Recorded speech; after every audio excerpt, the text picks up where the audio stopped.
Okay, so we have one more topic to review. We talked about it, I think, last lecture, called variable scope, and we talked about it even once before that, but we want to discuss it, review it again. So a variable scope refers to its range of visibility. This means where it is visible, i.e. available for use. Below is a message box only variation on our grader. So we had the grader before, but now we're changing it a little bit, first of all, so that it shows message boxes instead of showing something on the form. So you can do that. So instead of changing the label on the form, we're generating a message box, which this does.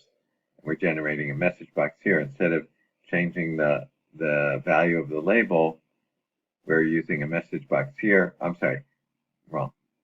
We are adding a message here, then we're showing it here. We're showing the message box here, and we're showing the message box here. So anyway, we're using message boxes here instead of changing the label. Remember last time we changed this label here, but instead we're going to generate a message box with the result. Here we have the message box with congratulations, but we're going to do it differently here, as you can see when you try it. Okay, but the point is, we want to talk about variable scope here. So some questions we might ask are, what about the variable called last score? So we're going to show the person's previous score, and that needs to be declared just as I think we did something like this a couple lectures ago. That needs to be declared outside of the button click handler. So here's the button click handler from here all the way down here. And this variable, last score, is declared outside of there.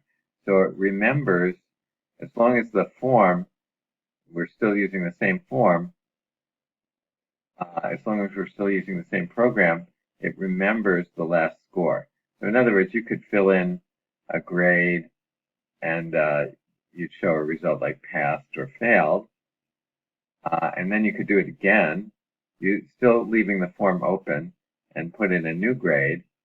And last score will be recorded from the previous score, and we can still show it even though we've entered a new score inside here. So last score is called a class level variable because it's not declared inside this subroutine, it's declared inside the whole class. All the code is called a class, and it's declared up here outside of the button click event handler. On the other hand, we have what are called local variables, and those are defined like this one and this one are defined at the method level or at the subroutine level or at the button click level. So they're just defined up here. And then we have other variables that are defined within or declared within blocks, within an if block, within an else block. So their scope is limited just to being used within here. So in other words, what that means is I'm declaring grade here.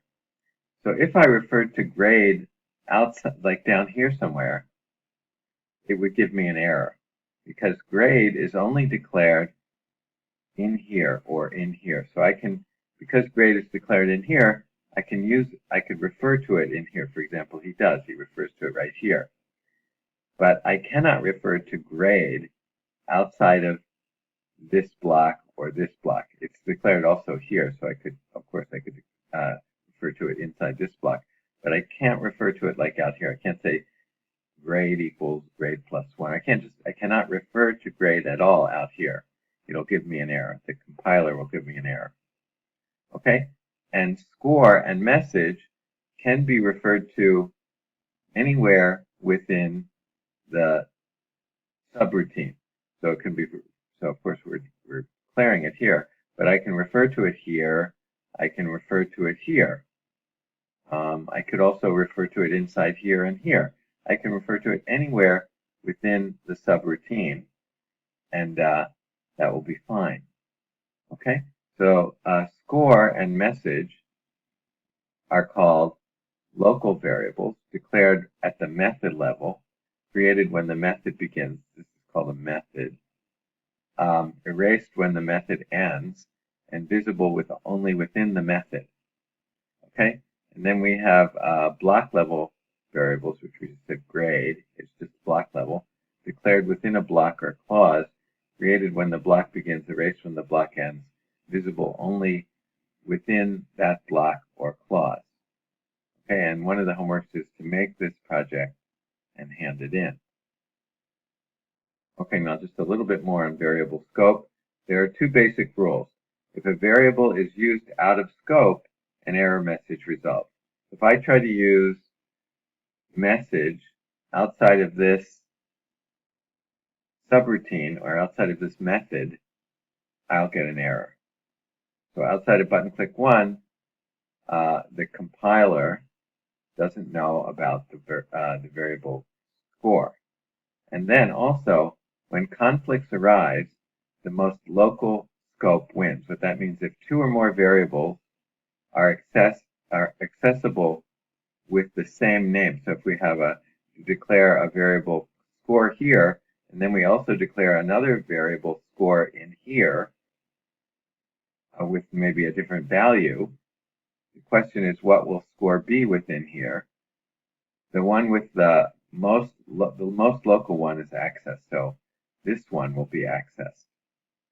So let's see an example of that. So here I'm declaring a variable I, and then here I'm going to use I. In fact, I'm going to declare another variable j and set j equal to I. But anyway, I'm going to use I here. The question is this okay or not? And the answer is what? So I was declared in this if clause, in this if block, or in this if construction. So am I allowed to reference I out here? No, I can't. See, I was declared in here, so I can't reference it outside of this block. Okay, so we'll get an error. Why? Because variable I only exists inside the if-then block. Okay, one more. Here we're defining I as 1, and then we have a subroutine here. So I is defined as a class variable out here, and it's equal to 1. Then we're also defining I in here, inside this block. And then we're going to ask to show the value of I. Because this is a message box. It's going to say, this is just text. Inside the block, I equals. That's all just text. And remember, this plus is the same thing as the ampersand. It just means concatenation.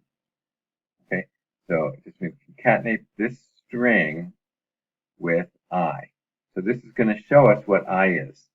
The question is, here I is defined inside this block, and it's set equal to 0, but it was also defined to be declared up here and set equal to 1. So the question is, when I show it here, which is going to prevail? Which value is going to prevail? Is it going to be 0 or is it going to be 1? And the rule is that the local scope will prevail. So what do we see?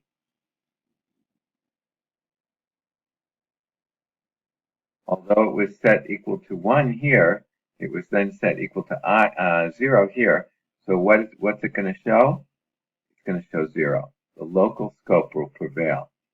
On the other hand, now when I do it outside of this if clause, now this is no longer valid anymore. This one doesn't apply anymore because this was only within this block. It only applies within this block. It applies to this statement here, But once we leave this block, if, then, end if, once we leave that, this no longer prevails. It doesn't even exist anymore. So this one still exists, so it shows as 1. Okay, so let's consider a conflict.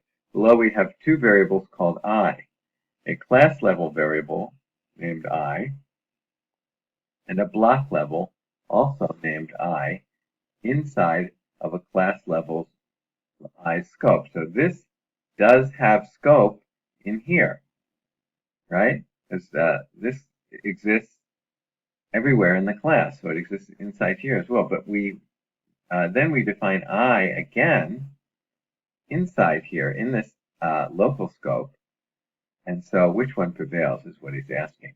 Inside the block, both exist. That is, their scopes overlap. Question, so which is displayed inside the block? Answer, when conflicts arise, the most local variable wins.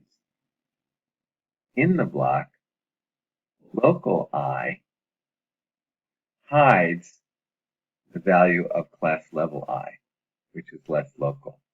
Outside the block, only class level I exists, so it is displayed. Note, in VB, method and block level variables with overlapping scope cannot be assigned the same name. So that's a little extra rule, and that is that you can't define, within this method, you can't define I in here and then define I in here. You are allowed to do it out here and then in here, but you can't define one in here and then one inside a block. Okay, so do this for homework as well and hand all of these in.